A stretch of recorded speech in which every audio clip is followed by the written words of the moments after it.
je m'appelle Maureen Dor, j'ai travaillé à la télévision longtemps et maintenant j'ai créé ma maison d'édition de livres pour enfants qui sont des livres CD.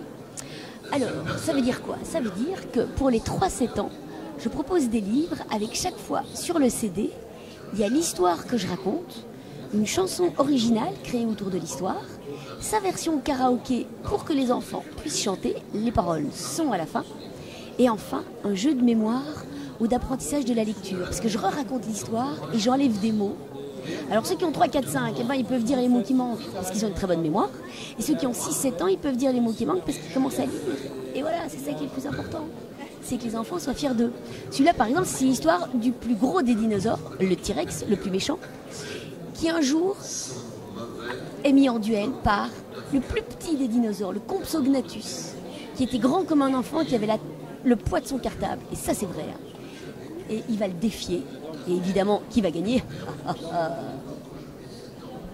Et puis sinon, on a aussi le Cro-Magnon et la trop mignonne. J'essaye toujours qu'il y ait un petit jeu de mots ou un petit truc comme ça sur les titres, histoire que les enfants voient que la langue, eh ben, on peut s'en amuser. Elle est à personne, la langue, elle est à nous tous.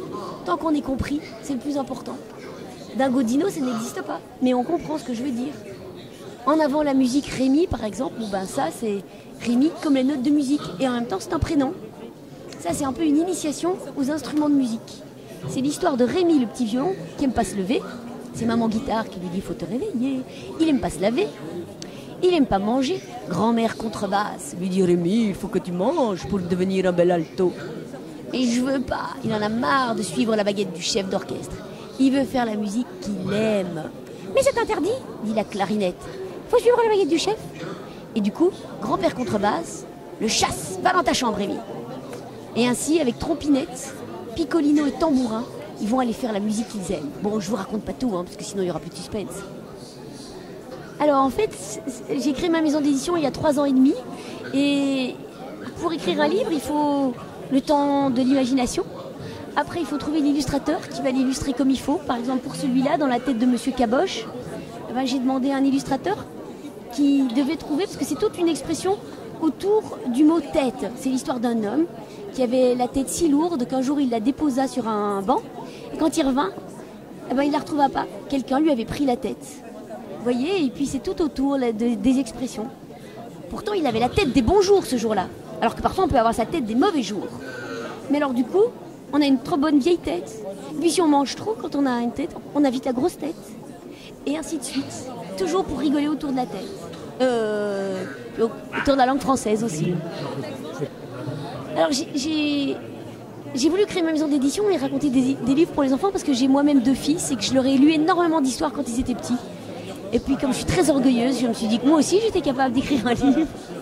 Et c'est ce que j'ai tenté le coup. Voilà, j'ai fait ça. Et puis comme je suis encore plus orgueilleuse, je me suis dit allez, si j'étais ma propre chef à moi, du coup je vais faire ma propre maison d'édition. Et là c'est pas être orgueilleux, c'est être dingue.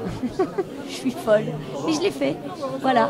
Et ça par exemple, du coup ça m'a permis de faire des livres que moi j'aime beaucoup. Ici ceci est un livre en noir et blanc, avec juste une touche de couleur. Bah, peut-être qu'une autre maison d'édition m'aurait dit non, faut pas le faire.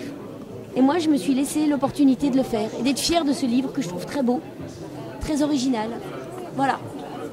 Eh bien écoutez, tous les petits auditeurs de Kids One Radio, je vous dis une chose, c'est surtout de lire. Lire, lire, lire. Parce que dans le mot lire, vous rajoutez une consonne et ça fait libre. Si vous ne lisez pas, vous serez toujours à la merci de ce qu'on vous raconte. Tandis que si vous lisez, vous dites « Ah, tu m'as dit ça, je vais aller vérifier. » Et là, on est libre.